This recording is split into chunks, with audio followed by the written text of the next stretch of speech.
Made a nice trip out to Phelps, New York today to Phelps Cement Products.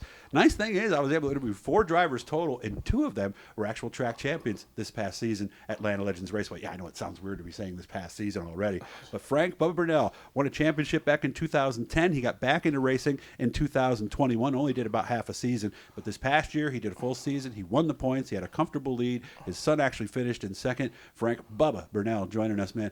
I would think as a dad and as a racer, this season is going to be one you're going to remember forever. Is that fair to say? Oh, yeah, man. Everybody's like talking to me like, well, your kid just beat you. I'm like, well, I mean, it's not a bad thing. Yeah. You know, we put all these cars together ourselves in the shop all winter. I mean, I'd rather have him beat me than anybody else. True. So, I mean, it definitely gets frustrating when he drives by and he's like waving at you. The little hand gestures, you know, like he number does one. That? Oh, He yeah, he's a jerk. Really? He's a jerk. But and I just laugh. Like, he beat me Saturday. I had a rough 4 or 5 races, and I'm going for the heat win. And out of nowhere, he drives by me. You know, and I get out of the car. I'm like, I'm waiting for it. And he had some stupid comment he had to say, and I'm like, you little jerk, get away from me. And Tyler is here listening, so he's going to fact check if we need his input on this.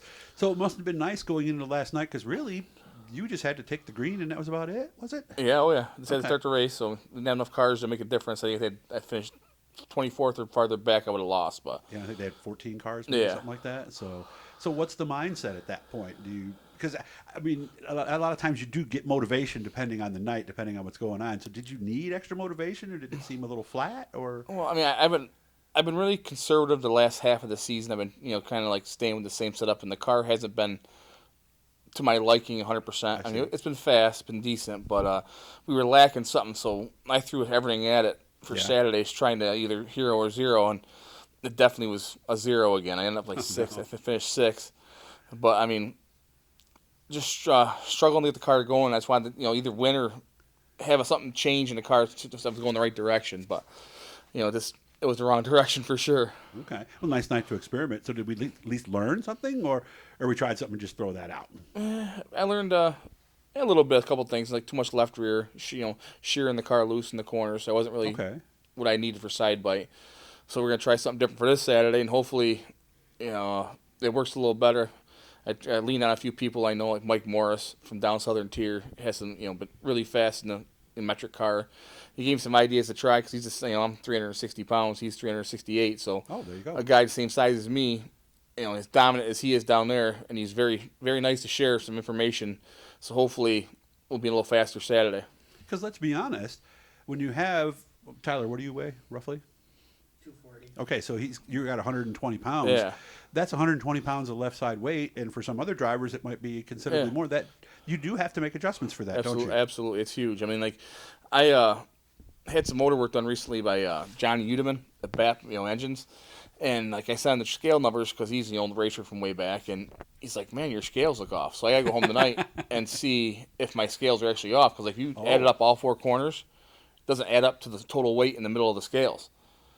So I was wrong. Yeah, so something's like, so if that's wrong and I'm scaling my car, like I think I got this much left rear and I'm like way off in right field, that's maybe half my reason. I mean, maybe half my problem. So I'm gonna get a hold of Justin and see if I can bring my car here and scale at my house, write down everything, then come here and double check mine and see what the difference is between the two, and maybe that's my problem. So we'll see. Yeah, because they do need to be recalibrated every so often, don't they? I mean, you don't realize. I mean, it's something you use every day, and like it can be getting off a little bit each time, and you don't realize like brakes. All of a sudden, you got no brakes. Yeah, exactly. I mean, it's just you don't really pay attention. You don't like. Yeah. Like he was reading it and he just showed me some stuff. I'm like, man, you're right, and the stuff I didn't really realize myself, but hopefully we get it figured out. Yeah. How old are your scales? 2 or 3 years. Oh, so they terrible. Might be, is that about the time you recalibrate? My other set was 12 years old, and I had a problem. So well, sometimes these digital ones seem to be more sensitive almost than the old reliable. Absolutely. I think maybe the moisture in the garage maybe got to it. I don't know. So that could be. Okay. So it's not heated, so I didn't take them in the winter over the winter. I didn't bring them in the house. So. And we know the floor is flat. Yeah. Okay, because you've heard that story before, right? Oh yeah. The famous one I remember, a guy had a round pencil, and it fell on the floor and started rolling, and he's like, "Uh-oh." Yeah, for sure. I got a big problem here. So absolutely. I remember they jackhammered it and got a whole new floor in, so sometimes it could be Justin's got the flat plate over there. It's 100% flat, so beautiful. The NASCAR plate, so that definitely give us a better look at things. Okay, remember, he's racing this weekend, too. It is the Top Gun Les White Special, and you actually raced against Les White. Let me see, that would have been, I believe, your third year in the car when you were 16? Yeah, back in '90s, late '90s, early '90s. Was he like the coolest guy that ever raced or something? Yeah, he had that voice to him, like I was telling you about Smoking the Bandit kind of guy. But like, you ever asked him a question or anything, he'd tell you anything you need to know. Yeah. And like, him and Pizarnik were going at that time. Yeah. It's kind of cool. I was looking at these guys. I'm like a 16-year-old kid. I was still kind of chubby back then, but like, looking at these two older guys, getting after each other. It was pretty. He was a really good dude. Yeah. So did you sit back there a lot of times and just watch them race each other as you're driving Yeah, behind them? Kind of. You learn from the old guys. And that's the only way you can learn. When you stop watching somebody else that's better than you, that's when you might as well hang up your helmet and stop, because that's the only way you're gonna learn is just by getting beat and learning why they beat you. Anything in particular that you learned from watching them? They were a lot smoother with the wheel than I was at 16 or 17. Okay, They called me Hacksaw or something. Oh, really? Really? I wasn't like Mr. Smooth over there at Canandaigua, Mark. I was like Jagged Edge Performance. I was very ragged. Did you have an old steering box, or that's just? No, I sucked. Well, that's the way Plain most simple. people do it. It's whoa, whoa, whoa. It was like, you always say I won some races in the youth pure stock at Paradise, but like when you went to Canandaigua, you had to have your stuff together. Yeah. I mean, that's when you started winning races there. It was like 3-4 years into my career. That's when I started winning. I mean, they had Mike Welch and these guys up there too, even racing back then. I mean, you had to have your stuff together, had to work on your cars, and it was nothing was given to you back then. No, and a competition level. Were you there when they made the switch to Pro Stocks 2? The year they went to Pro Stocks, I think that's when I moved to a Sportsman for a few years. Oh yeah, let me see. It was 01 and 01-ish, I think. 2, somewhere right. How did you do in that? Because I do remember when you were in the Sportsman. I could finish second or third, but I could never win.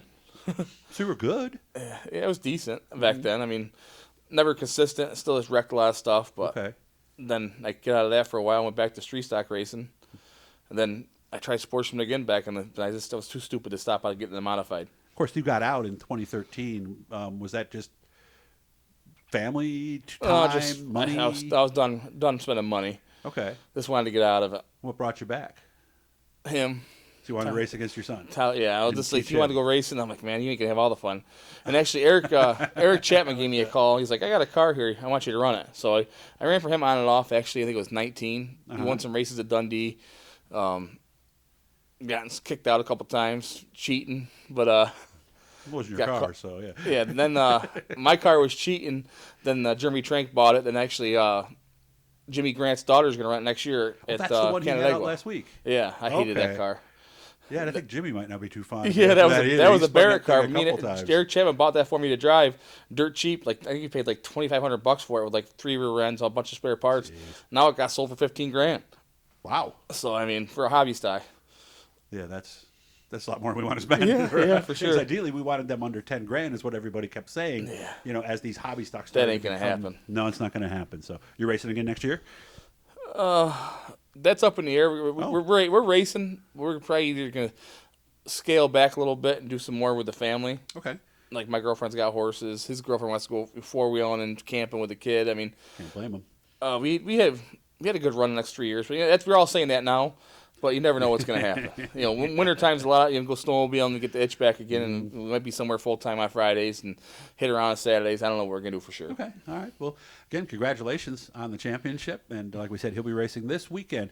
It's the full Fender Frenzy at Land of Legends Raceway. Starting time as always. Late models are joining the show. Should be a lot of fun. Maybe I'll see you down in Victory Lane again this weekend. Okay, man? Absolutely. Hit the Blue E guys. Subscribe. Busy day for us here on Wednesday, but we're having fun. And we'll see you guys Saturday at Land of Legends Raceway.